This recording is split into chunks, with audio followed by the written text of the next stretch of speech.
Komando Pasukan Khusus yang disingkat menjadi Kopassus merupakan bagian dari komando utama tempur yang dimiliki oleh TNI Angkatan Darat. Setiap tanggal 16 April, Indonesia memperingati hari berdirinya Komando Pasukan Khusus, Kopassus, pasukan elit Angkatan Darat yang dilatih untuk menjadi satuan komando tempur yang siap berperang di segala medan dan situasi. Mereka bahkan dilatih untuk mampu melakukan sniping atau penembak jitu, spionase atau mengintai, dan kontraterorisme atau anti-teror. Mengutip situs resminya, Kopassus memiliki slogan lebih baik mengharumkan nama daripada kalah di medan perang atau lebih baik pulang nama daripada kalah di medan laga. Ya sama saja ya, hehehe. Prajurit Kopassus juga sering disebut sebagai tentara baret merah karena memakai baret merah. Selanjutnya ada juga patan atau brevet komando yang disematkan pada seragam Kopassus yang menyatakan bahwa para prajurit dilatih dalam pendidikan dan pelatihan seperti mengatasi api, sehingga mereka memiliki keberanian, kecerdikan, ketangkasan dan keterampilan sebagai prajurit mampu melakukan operasi lapangan di darat, di laut, dan di udara. Meski citranya telah ternoda pada kasus penculikan militan pada tahun 1998, Kopassus masih diakui sebagai salah satu tentara elit yang paling dihormati di Asia Tenggara dan di seluruh dunia. Cikal bakal terbentuknya Kopassus yang diawali dengan pembentukan Satuan Komando Ketiga berdasarkan arahan Ketiga Angkatan Darat dan Teritorial Ketiga nomor 55 Instruksi atau PINS 52 tanggal 16 April tahun 1952. Oleh karena itu, hari lahir Kopassus diperingati pada tanggal 16 April setiap tahun. Panglima pertama saat itu adalah Mayor Moh Ijon Janbi. Ijon adalah mantan veteran tentara Kerajaan Hindia Belanda KNEAL yang tergabung dalam Korps Operasi Khusus. Ijon juga sempat berperang melawan musuh saat Perang Dunia II. Sebagai pasukan elit, Kopassus telah menorehkan sejumlah prestasi. Bahkan, mereka diterjunkan dalam misi pembebasan sandera dari pembajakan Garuda Indonesia di Bandara Don Muang, Palen pada ke-1981. Bagaimana cara si Baret Merah menyelesaikan tugas tersebut? Yang pasti, pertama, Kopassus lahir dari pasukan pemukul yang melawan pemberontakan RMS. Jauh sebelum ada pasukan khusus, semua berawal dari pemberontakan Maluku Republik Maluku Selatan RMS tahun 1950. Saat itu, pimpinan TNI mengerahkan tentara untuk menumpas kelompok ini.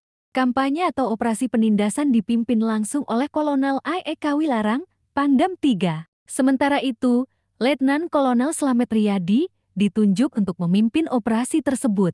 Operasi dianggap berhasil, namun jumlah korban cukup tinggi untuk TNI. Musuh dengan kekuatan yang relatif lebih kecil sebenarnya dianggap lebih tahan terhadap serangan TNI yang jauh lebih kuat. Setelah dilacak, alasannya selain peralatan musuh yang lebih lengkap, mereka memiliki taktik dan pengalaman tempur yang lebih baik. Lawan juga dinilai memiliki kemampuan menembak yang baik dan gerakan masing-masing individu tergolong baik. Kejadian itu kemudian mendorong Letkol Slamet membentuk unit Bating yang bisa bergerak cepat dan akurat untuk menghadapi berbagai sasaran di lapangan. Namun, Letkol Slamet tewas di medan pertempuran kota Ambon. Ide ini kemudian diteruskan oleh Kawilarang. Hingga akhirnya, Satuan Komando Teritorial Ketiga dibentuk pada 16 April tahun 1952. Namun, sebelum disebut Kopassus, pasukan elit tersebut telah mengalami sejumlah perubahan nama seperti Kesatuan Komando Angkatan Darat KKAD pada tahun 1953, Resimen Pasukan Komando Angkatan Darat RPKAD pada tahun 1952, Resimen Para Komando Angkatan Darat RPKAD pada tahun 1955, Pusat Pasukan Khusus NIAD Puspassus TNIAD pada tahun 1966, Komando Pasukan Sandi Yuda Kopasanda pada tahun 1971, Komando Pasukan Khusus Kopassus pada tahun 1985 hingga sekarang. Sementara itu, berikut susunan organisasi Kopassus setelah berganti nama. Kopassus berkedudukan di Cijantung dengan slogan Tribuana Cendraka Satya Dharma. Pataka, Grup 1 Parako, berlokasi di Serang dengan gaya 2 Jak Kawastu Baladika. Kelompok 2 Sanda, bertempat tinggal di Solo dengan gaya Dwijatwi Dharma Birawayuda. Grup 3 Sanda, berlokasi di Cijantung dengan Asanti sebagai Dwijatri Kotaman Wira Naracabyuda. Pudiklat Pasus, bertempat tinggal di Batu Ajar dengan Sempana Sesanti Triyuda Cakti. Sat 81 Gwitor, berdomisili di Cijantung dengan suara Dwija siap setia dan berani. Kedua, Kopassus menyelesaikan misi pembajakan pertama di Bandara Don Mueang, Thailand. Salah satu misi intens yang berhasil diselesaikan Kopassus adalah penyelamatan 53 penumpang dan awak pesawat DC-9 Garuda Indonesia pada 28 Maret tahun 1981. Pesawat dalam perjalanan Jakarta-Medan dirampok oleh kelompok yang menamakan diri Komando Jihad.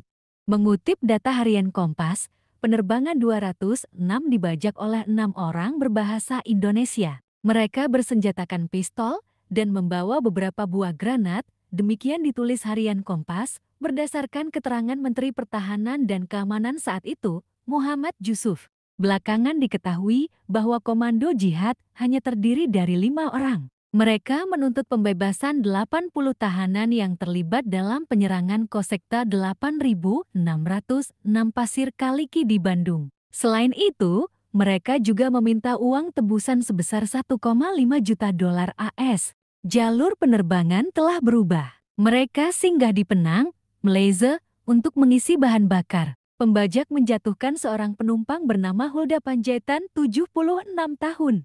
Akhirnya, pada 31 Maret tahun 1981, pesawat mendarat di Bandara Don Mueang di Bangkok, Thailand. Kopassus juga telah membuat rencana yang matang di Jakarta. Setelah menerima instruksi dari pemerintah negara bagian Gajah Putih, operasi penyelamatan pun dimulai.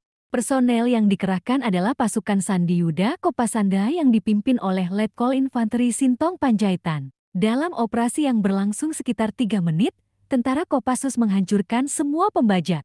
Mereka juga berhasil menangkap pemimpin grup jihad dan diidentifikasi sebagai Imran bin Muhammad Zain. Imran kemudian dijatuhi hukuman mati pada tahun 1983.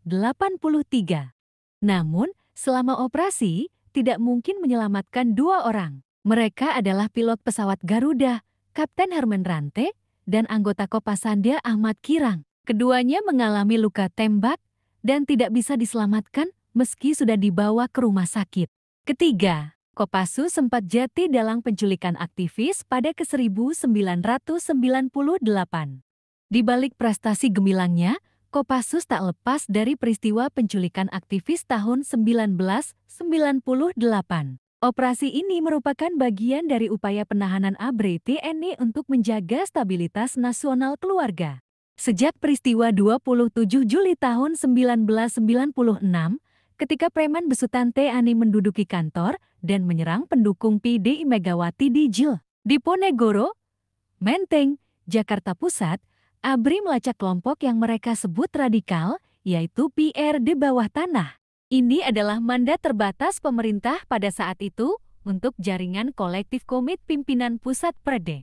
Menurut informasi dari kelompok ABRI, kelompok itu berencana untuk mencegah pemilihan umum 1997 dan sidang umum MPR. Hal ini mendorong Mayor Jenderal Danjen Kopassus Prabowo Subianto secara lisan menunjuk Mayor Bambang Kristiono, Komandan Batalion 42 Grup 4 Sandiyuda Kopassus, untuk menjabat sebagai Komandan Satgas Merpati. Misi tim ini adalah mengumpulkan data dan informasi tentang aktivitas kelompok ekstremis. Mengutip data Kontras, 23 warga sipil diculik oleh personel Kopassus yang dikenal dengan Tim Mawar. Dari 23 warga sipil yang ditemukan, hanya 9 yang ditemukan. 13 lainnya belum ditemukan.